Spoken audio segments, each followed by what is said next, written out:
supuesto, ahí voy a poner a grabar. Y voy a compartir la pantalla con los ejes conceptuales y después directamente a la consigna. ¿Está? Bien.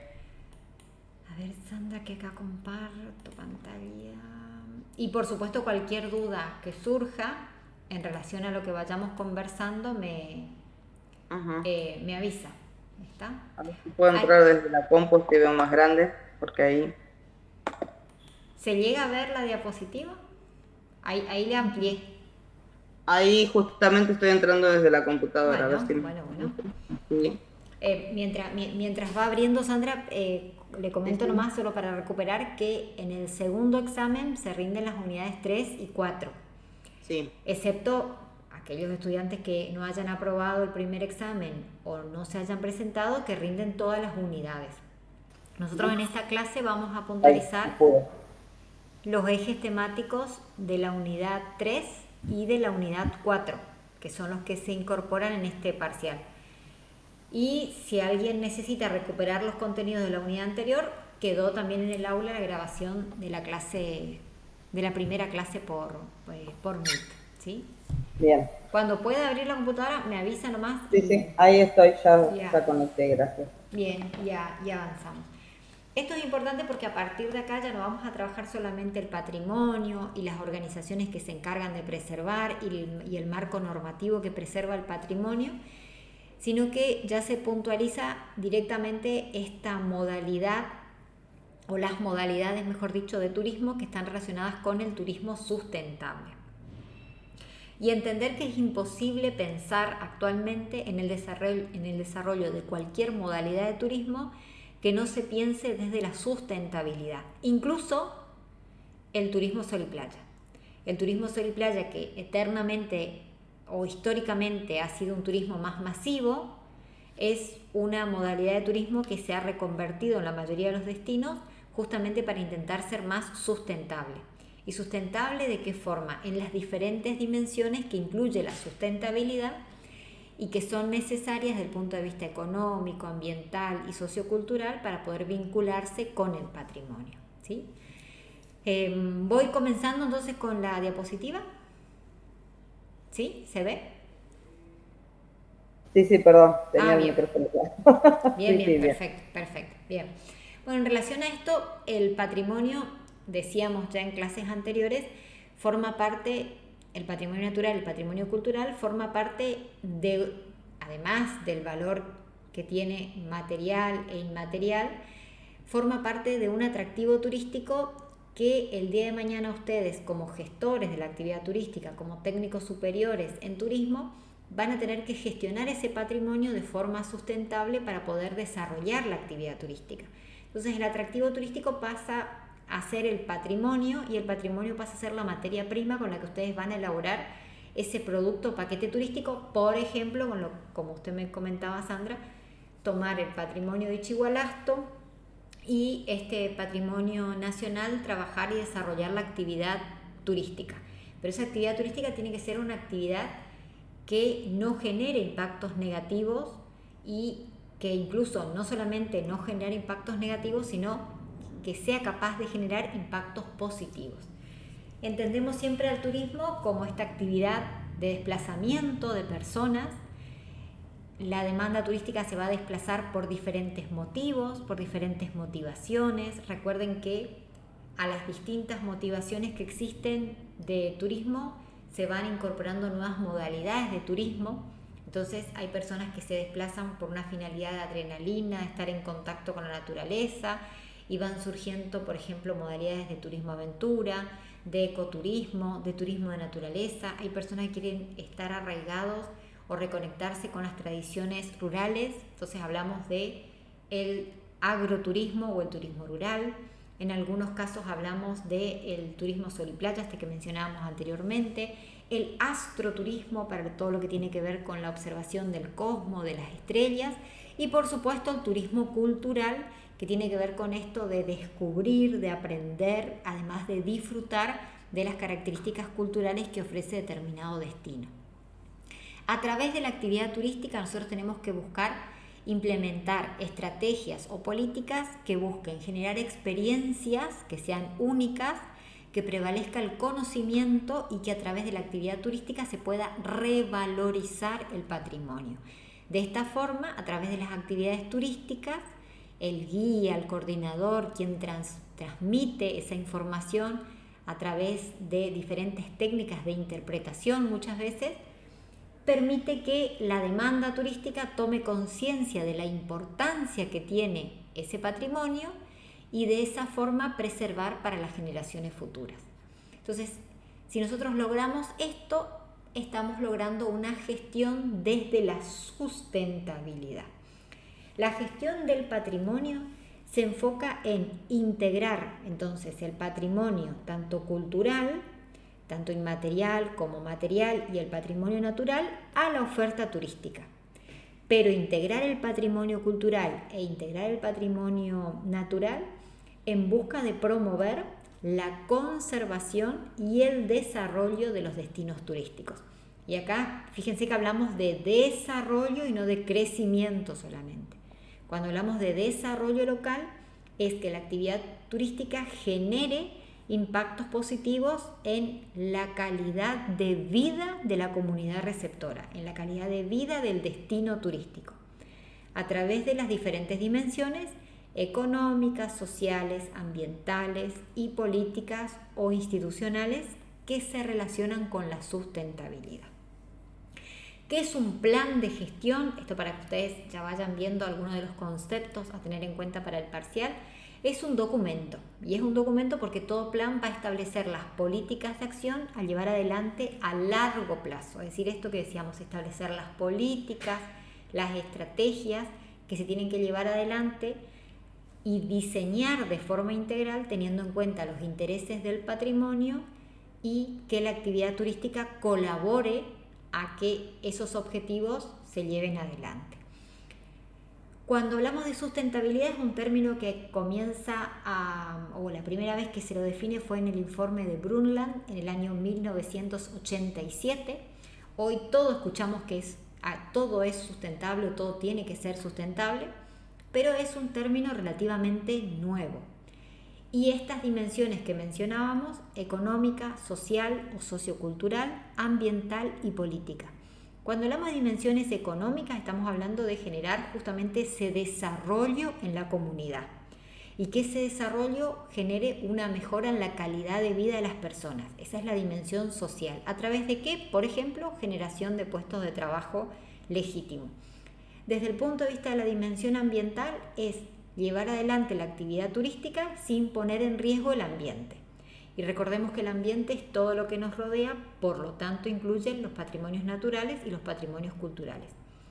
Y político, estamos hablando de, no político en relación a un partido político, sino político en relación a las políticas y a las instituciones y organismos que se tienen que vincular con la actividad turística para desarrollar y definir prácticas sustentables a llevar adelante.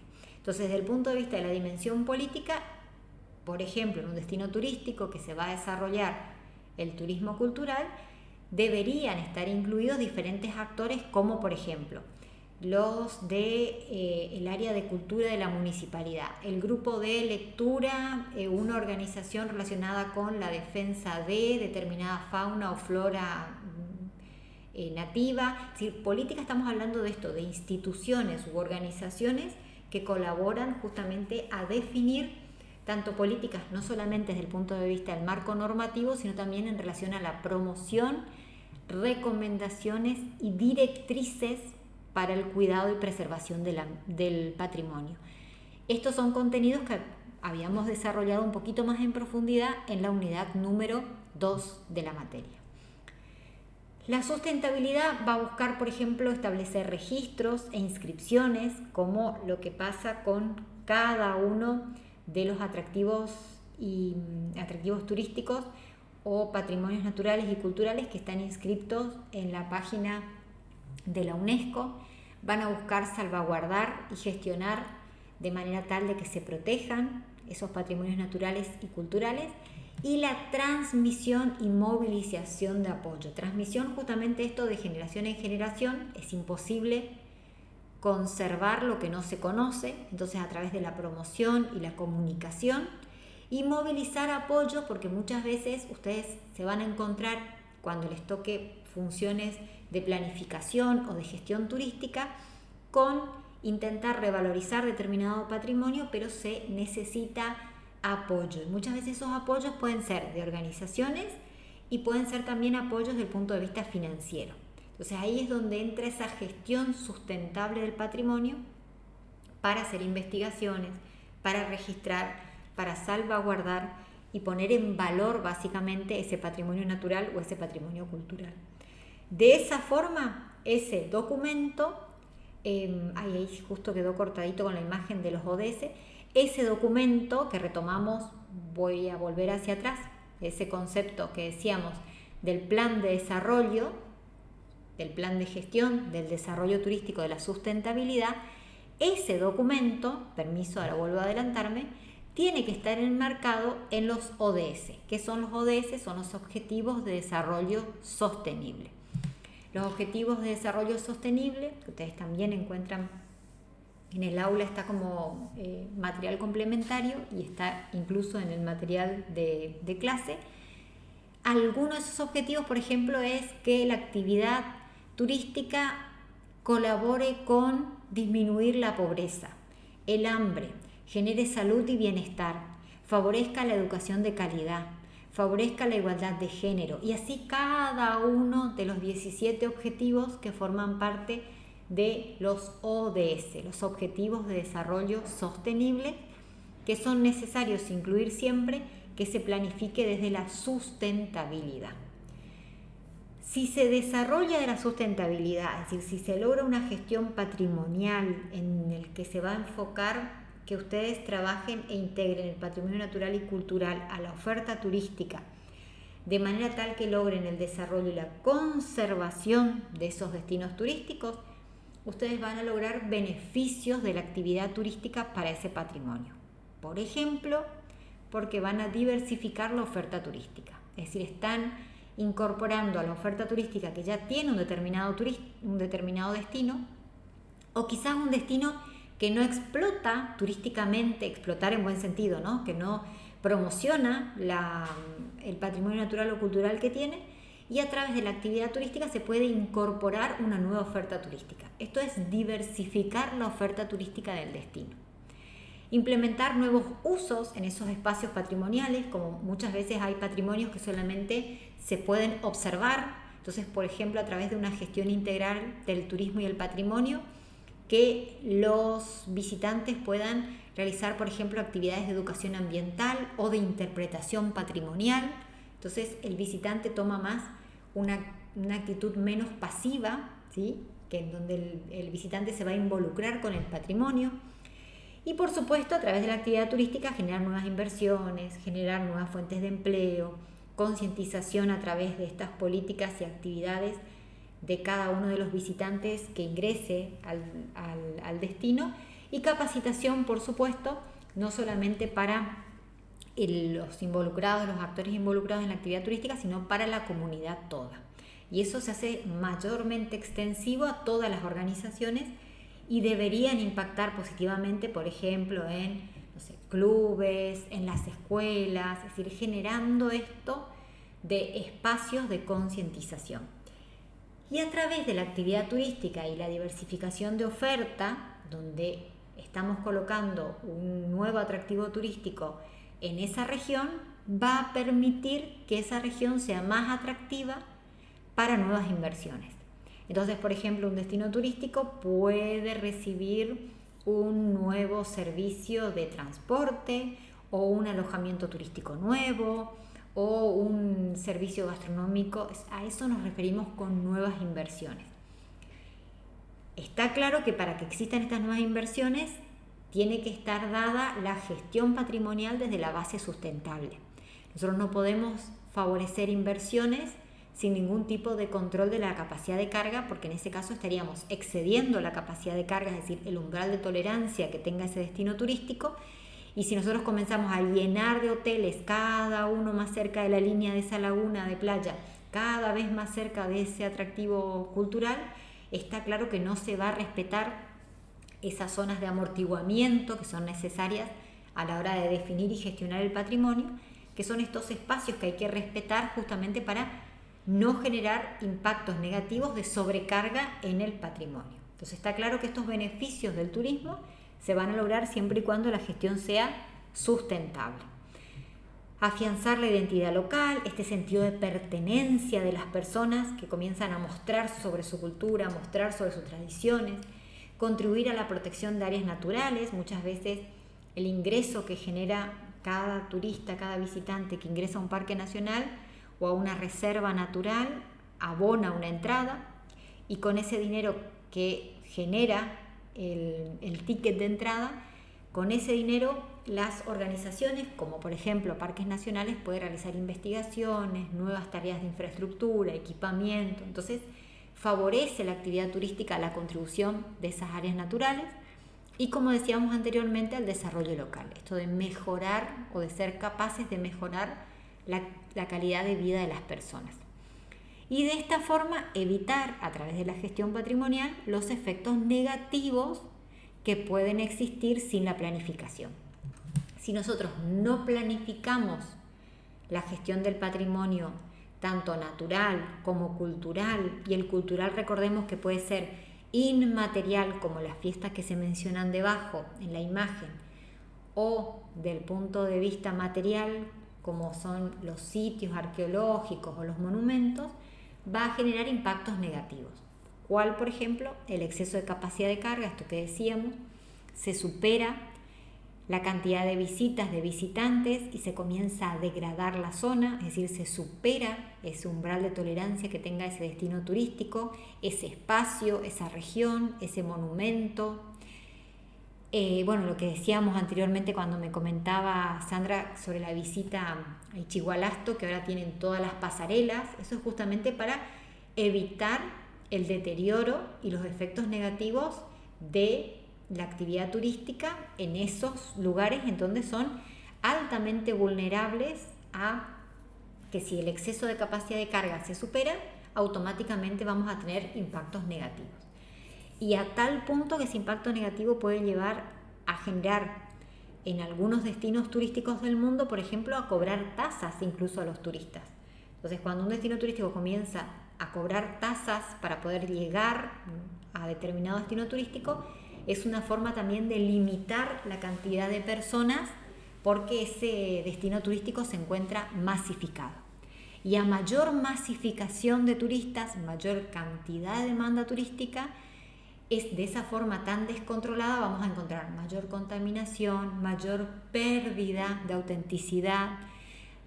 Se van a poner claramente en amenaza esos sitios, la contaminación urbana, tanto en espacios naturales como en espacios también culturales, la gentrificación, esto que hablamos de el proceso que está también en el material de transformación urbana, en donde generalmente una determinada zona de la ciudad se comienza a renovar, y en esa renovación se comienzan a implementar nuevos servicios. Esos servicios comienzan a ser cada vez más caros para los residentes locales. Entonces los residentes locales dejan de vivir en su barrio o en su zona habitual de la ciudad y se trasladan a otras zonas de la localidad. Entonces esas zonas que antiguamente utilizaban los residentes de la localidad pasan a ser utilizados por los nuevos residentes que tienen el poder adquisitivo como para poder llevar adelante el nivel de vida que implica ese lugar turístico. Por lo tanto, la gentrificación es un claro ejemplo en muchos destinos turísticos del mundo que deberíamos evitar o controlar esa también manipulación inmobiliaria que suele existir en los determinados territorios. ¿Cuáles son las modalidades? Disculpe. Sí. Por ejemplo, con ese ejemplo sería gentrificación. No sé, los barrios cerrados, por ejemplo en Nordelta, o todo el tema de, a su vez, esta cuestión de romper el hábitat de la fauna, por ejemplo, y qué pasaba con el tema de los carpinchos, por ejemplo, ¿no? Bueno. Como que después decían, uy, se Bueno. meten los carpinchos a la pileta, o sea, Sí, es el sí, lugar sí. de ellos y Claro. nosotros estamos invadiendo, ¿no? Claro. Su lugar, y a su vez, bueno, todo eso no, con el poder que hablábamos recién de todo el costo de vida, y obviamente que ahí, además de haber fauna, también había gente, ¿no? O el lugar, no sé, de forestación, no sé, del bosque chaqueño, de tales lugares, Exacto. pues, para decir, Bueno, exacto. ir Sí, sí. creciendo nuestra, o desde la agricultura, o todo Sí. lo demás, y vamos sacando realmente al lugareño, ¿no? Exacto. Bueno, el caso de Nordelta que usted mencionaba, o cualquier otro de los ejemplos que menciona, ya ahí tenemos como un combo de efectos negativos, que ya no es solamente la gentrificación, sino que hablamos de otros aspectos que tienen que ver con esto, de la pérdida de hábitat natural, de contaminación, es decir, hay una serie o saturación misma de equipamiento e infraestructura en determinado recurso natural que es vulnerable, exacto. Digamos, un mismo destino turístico, un mismo destino turístico que tenga un patrimonio natural o cultural puede estar afectado por una serie de estos efectos negativos, no solamente por unos. La gentrificación es más que nada cuando, de alguna forma, el nuevo residente turístico, que suelen ser estos que vienen a colocar empresas de servicio como hoteles, agencias, prestadores de servicio, gastronomía y demás, de alguna forma desplazan a los residentes locales. ¿Por qué? Porque en esa zona donde se incorporan todas estas empresas de servicio, muchas veces el nivel de vida crece muchísimo. Entonces se hace insostenible para el mismo residente. Entonces, en cualquiera de estos casos que menciona Sandra, tenemos como un conjunto de estos efectos negativos que tendríamos que evitar. Tanto esto que mencionábamos, amenazar contra la autenticidad de los sitios, en este caso natural, exceder la capacidad de carga, la contaminación y la gentrificación. Totalmente. Sí, sí. Es muy difícil que a través de la falta de planificación ustedes encuentren un único efecto negativo. Pasa como usted dice con los ejemplos, encontramos una transversalidad de efectos negativos. Sí, sí, totalmente. Gracias por el ejemplo, Sandra. Bien, avanzo con esta parte que decíamos modalidades de turismo que están relacionados con el turismo y el patrimonio. Vamos a encontrar, por ejemplo, modalidades de turismo religioso, turismo étnico, turismo cultural. Entonces, estas son algunas modalidades de turismo que están relacionadas con la motivación de aprender, esto que decíamos de descubrir, de disfrutar y de consumir atractivos o productos turísticos que generen una experiencia auténtica, ¿sí? Por eso hablamos de visita a lugares ancestrales, hablamos de realizar viajes en lugares sagrados. Tiene que ver con una motivación de turismo que está relacionada, también por supuesto el ecoturismo y el turismo de naturaleza, con el respeto y la conservación del patrimonio natural y del patrimonio cultural. Esto para que tengan en cuenta ustedes modalidades de turismo que están relacionadas con entre el turismo y el patrimonio. El ecoturismo, decíamos, tiene que ver con esto de la educación ambiental, que existe un intercambio cultural, la conservación, que existe un aprendizaje en donde justamente el viajero se apropia sobre el conocimiento de ese lugar y se apropia del conocimiento, pero para lograr un cambio de conciencia. Esto de este pensamiento crítico que decíamos, es decir, lograr poder identificar esta actividad está bien o esta actividad está mal. Y el ecoturismo es una modalidad de turismo que cada vez crece más porque el turista lo que busca es estar en contacto con las comunidades locales, que están muy estrechamente relacionados con el turismo cultural, y a su vez busca tener experiencias de contacto con la naturaleza. Puede ser que se haya cortado. ¿Cómo? ¿Hola? ¿Ahí sí me escucha mejor? ¿Hola? ¿Ahí me escucha, Sandra? ¿Me escucha? A ver. A ver.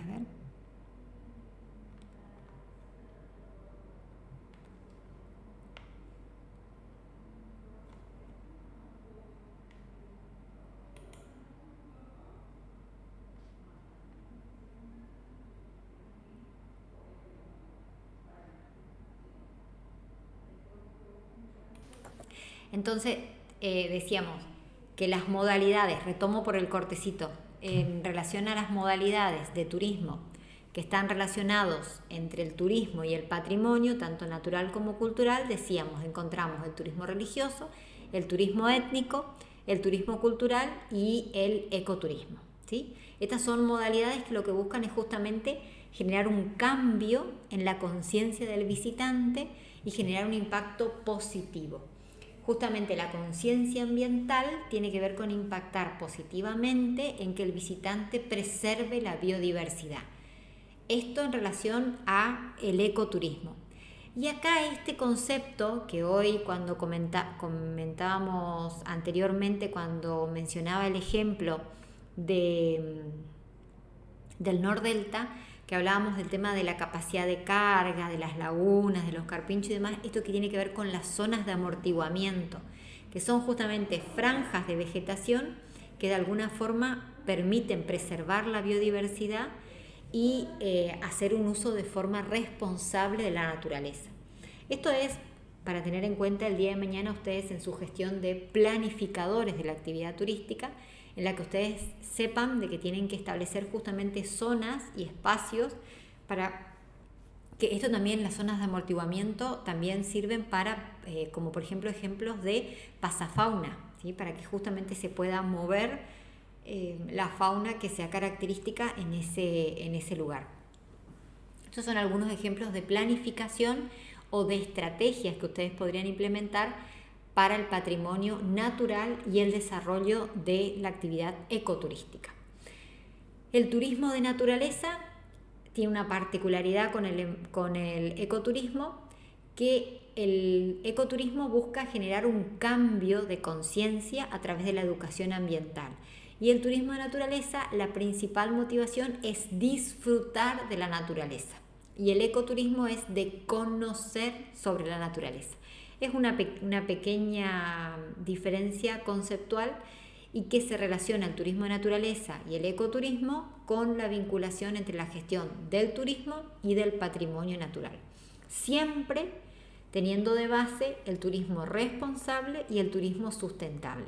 El turismo responsable es aquella persona, aquel visitante que va a cumplir con todas aquellas directrices o políticas que establece.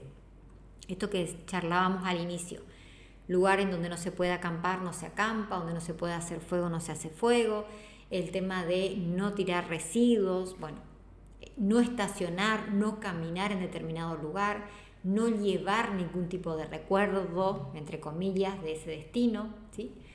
Y ahí viene justamente esto de la gestión del patrimonio para el desarrollo turístico, de establecer en ese plan todas aquellas políticas que permitan promocionar el atractivo turístico, conservar sus singularidades, llevar adelante una gestión tanto del patrimonio natural como del patrimonio cultural que integre a los actores locales y a la comunidad receptora en general y al turista, y establecer justamente medidas preventivas o correctivas. ¿Por qué? Porque el patrimonio, recordemos que es un recurso turístico frágil y por lo tanto la gestión patrimonial tiene que ser un proceso continuo. ¿Por qué proceso continuo? Porque justamente la actividad turística es una actividad que tiene que ser o debería ser siempre caracterizada por la flexibilidad en la planificación.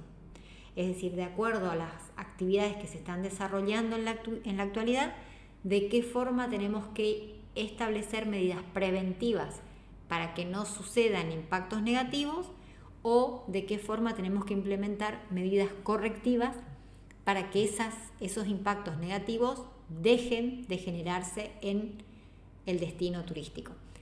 Impacto sobre el paisaje, sobre la vegetación, sobre la fauna silvestre. Hay algunas imágenes de saturación justamente relacionadas con efectos negativos del turismo, sumados a los que hablábamos anteriormente. Es importante identificar en la planificación del patrimonio, establecer una organización territorial, organizar el tejido urbano, establecer los espacios, los servicios, qué tipo de servicio se requiere. ¿Por qué? Porque, por ejemplo, determinado patrimonio natural o determinado patrimonio cultural, salimos a establecer políticas de promoción y gestión y cada vez recibimos mayor cantidad de visitantes, pero no tenemos suficientes servicios sanitarios. Entonces eso va a generar un impacto negativo claramente en la falta de infraestructura y equipamiento. Entonces la planificación de la gestión del patrimonio tiene que ser integral. Identificar la infraestructura que se requiere, el equipamiento turístico que se requiera, cuáles son las medidas de ajuste sobre los atractivos turísticos y además involucrar a todos los actores que forman parte de la actividad. ¿De qué actores hablamos? De todos los actores que integran la dimensión de la sustentabilidad que mencionábamos al comienzo. La dimensión sustentable, la dimensión económica o cultural, la dimensión ambiental y la dimensión política, ¿sí? Las áreas naturales protegidas que forman parte del patrimonio natural, esto para que ustedes tengan en cuenta para el examen. La Administración de Parques Nacionales establece áreas naturales protegidas, que lo que buscan es justamente a través de la actividad turística conservar esos ecosistemas y contribuir al desarrollo. ¿De qué forma? Como decíamos hoy, a través de la conciencia que toma el visitante, a través de la educación ambiental, la importancia de que siempre sean senderos guiados, que siempre hayan guías que acompañen a los visitantes, el cobro de un ingreso para poder visitar esas áreas protegidas y con ese dinero que se pueda reinvertir en mejorar la infraestructura, el equipamiento o para realizar investigaciones sobre el ecosistema de esas áreas protegidas. Y las áreas naturales protegidas en Argentina vamos a encontrar, por ejemplo, los parques nacionales, las reservas de biosfera, monumentos naturales, áreas de protección de recursos naturales, de flora, de fauna. Vamos a encontrar reservas provinciales, parques provinciales. Entonces forma parte, nosotros tenemos en Argentina áreas naturales protegidas relacionadas con el patrimonio cultural, que son muy importantes y que abarcan, como bien hoy decía Sandra al comienzo, toda nuestra geografía argentina. Y como último, como para cerrar antes de las consignas, la interpretación es una técnica, un proceso de comunicación que se utiliza para comentar sobre las características del significado y la relación que existe entre ese patrimonio natural o cultural en relación a la comunidad inmediata. Entonces, la interpretación es una forma en donde el guía, que es intérprete y transmite esa información, la hace mucho más amena, permite generar experiencias memorables en el visitante, favorece actitudes de conservación, también reduce la degradación, colabora con la promoción de la imagen. Es una interpretación mucho más activa en relación a la participación que tenga el visitante.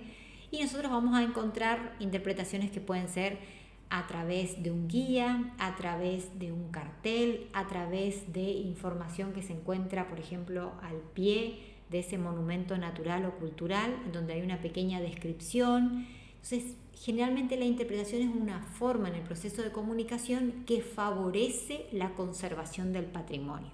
Entonces, es un proceso de comunicación muy utilizado en la gestión del patrimonio dentro de la actividad turística. Consigna. Recuerden esto que decíamos al comienzo: si la actividad está desarrollada en su totalidad, tiene un puntaje máximo de 2 puntos y tienen ustedes que explicar la relación entre el turismo y el patrimonio. Para poder explicar esto, ustedes tengan en cuenta justamente el material teórico o si necesitan algún otro material adicional para explicar el punto número 1. El punto número 2, seleccionar un patrimonio mundial de la UNESCO, cualquiera que ustedes deseen, en Argentina o en cualquier parte del mundo. Caracterizar al patrimonio mundial seleccionado, entonces ahí es donde ustedes empiezan a colocar la ubicación, la descripción que tiene ese patrimonio, indicar si es un patrimonio natural o cultural, bueno, todo lo que ustedes consideren relevante sobre el patrimonio mundial que han seleccionado. investigar y mencionar los beneficios positivos que genera el desarrollo turístico en el punto número 4, y en el punto número 5, identificar los impactos negativos que genera el turismo en ese destino de patrimonio seleccionado. ¿De qué forma ustedes van a lograr responder el punto número 4 y número 5? A través de investigación. Por eso justamente dice buscar, investigar, describir y mencionar. Ustedes van a investigar a ver qué aportes genera el turismo en el patrimonio que ustedes han seleccionado y qué impactos negativos genera la actividad turística en el patrimonio que han seleccionado. En el punto número 6, investigar e indicar qué tipo de políticas, de directrices, de lineamientos existen para llevar adelante una gestión patrimonial sustentable. Entonces, a partir de ahí, ¿qué hay? ¿Existe un equipamiento específico? ¿Existen guías? ¿Existe una tasa de ingreso? Bueno, ¿cuáles son esos lineamientos? Y en el número 7, proponer 2 estrategias o 2 acciones que ustedes consideren que serían importantes de implementar para la preservación y la conservación del patrimonio. Por ejemplo, eligen un patrimonio que no tiene servicio de guía e intérprete. Entonces, a partir de lo que leyeron, analizaron en el material, vieron la importancia de la interpretación y plantean la incorporación de guías e intérpretes. O no guías, puede ser un sendero interpretativo autoguiado con con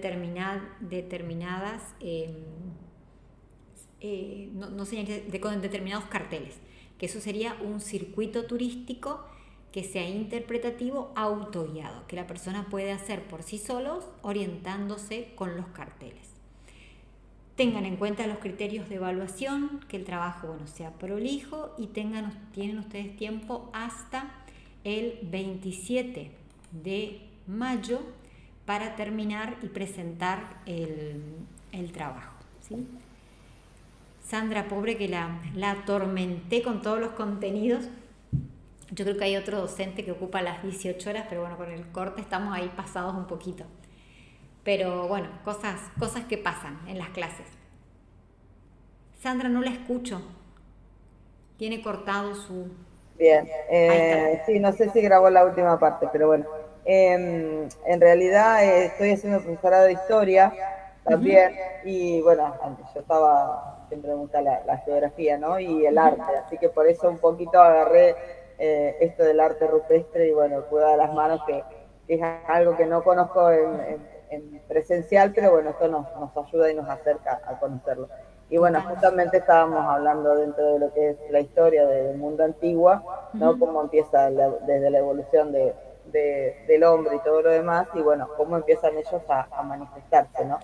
Y un poquito esto también de hablar de estos senderos, de esta cuestión de ir, decir, bueno, voy leyendo, cada uno, no sé, sacará la foto tal cosa, o a veces miramos tal cosa, y esa referencia, ¿sí? Nos hace para después acordarnos cuando volvemos a casa, o para mostrar a otros también, bueno, esto era tal cosa o tal otra, o no sé, hasta sea una planta nativa y el cartelito al lado. Eso es muy educativo y también llevadero, ¿no? Para el que visita, si no vamos como a lo loco. Exacto, esa exposición dialogada, que demasiada información es como que no termina siendo el objetivo justamente de la conservación, porque todos hacemos un clic cuando nos comparan, nos dicen, está bien, me pueden decir el caudal de agua que tenga determinado arroyo, pero si después me dicen que con ese caudal de agua se puede, si se conserva ese caudal de agua, podemos tener agua potable, X cantidad de habitantes de una ciudad que tiene X, entonces es como que la persona comienza a vincular el conocimiento y se hace significativo y se apropia. Bien, fundamental. Bien, perfecto. Sí, yo estoy dando clases también en una escuela rural, y casualmente ahora para Feria de Ciencias, que es una de las cosas que se da hablaban de las energías alternativas, y bueno, estábamos con nenes de primero, tercer grado, bueno, entonces chiquitos, y bueno, y qué es lo que ellos también tienen en sus casas, porque bueno, y llegábamos a la escuela, si no andaba el motor, que andaba a combustible, no teníamos agua, no teníamos luz, no había internet, o sea, un montón de cuestiones, ¿no? Pero básico el agua, por ejemplo. Entonces, bueno, poder íbamos haciendo el recorrido en la escuela, ahora pusieron un aerogenerador, después, bueno, pantalla solar. Entonces ellos cómo iban relacionando y después justo había unas mamás que a veces se quedan esperando también a que sus hijos estén ahí en la escuela, están muy complicados los caminos por las lluvias y qué sé yo. Entonces también llamamos a la mamá y hicimos un poquito esa cuestión de la charla y ahora llegaba a casa y las mamás mandándome fotos de cómo es el panel solar, cómo abastecen, bueno, toda esa cosa que se nutre desde la familia y el conocimiento. Es decir, estamos en el medio de la nada, estamos en plena provincia de Buenos Aires, no es que estamos en la No, calle. no, totalmente. Sí, sí, sí, sí, Y entiendo el bueno, punto. cómo cada uno Ajá. se va, digamos, ayudando con todo esto y con el conocimiento, ¿no? Entonces ellos mismos, bueno, ¿con qué anda el tractor? ¿Con qué anda el auto? ¿Con qué anda la moto? Bueno, y es renovable, no renovable. Entonces le digo, ¿y el agua de dónde sale? Bueno, sale de abajo de la tierra. Y uno me dice, ay, pero estará toda sucia. ¿Vos la ves sucia cuando sale? Bueno, entonces explicándole las distintas capas. Exacto. O sea, toda esa cuestión de que Sí, el nene va haciendo preguntas y por ahí las dice y otras se quedará con la duda, ¿no? sí, Pero sí. que después lleguen a sus casas y puedan seguir compartiendo con las familias. Así que eso está Exacto. bueno. Y eso puede ser desde el punto de vista de una modalidad de turismo educativo que el día de mañana quiera trabajar Sandra para complementar todas sus profesiones, pero Sí. también desde el punto de vista de personas grandes, o sea, cuántas personas algunas cosas o no terminamos de conocer o de saber y hacer estos senderos y demás como que conectamos y Sí. uno estando en el destino también el visitante, el turista se compromete a tener una actividad, una actitud mucho más activa en la conservación de ese patrimonio. ¿Sí? Totalmente. Bueno, gracias. Bien, Sandra, si queda alguna duda en relación a las consignas, Bien. me escriben, me consultan, mensajería interna, correo, como ustedes prefieran, y van avanzando que están con tiempo. Hasta el 27 es para la entrega del trabajo. Bueno, ¿Está? muchas gracias. No, Sandra, gracias a usted por conectarse. Sí, Nos dentro de vemos. los tiempos que tenemos, bueno, No, gracias. muchas Hasta luego. gracias. Hasta Chao, luego. chao. Chau, chau.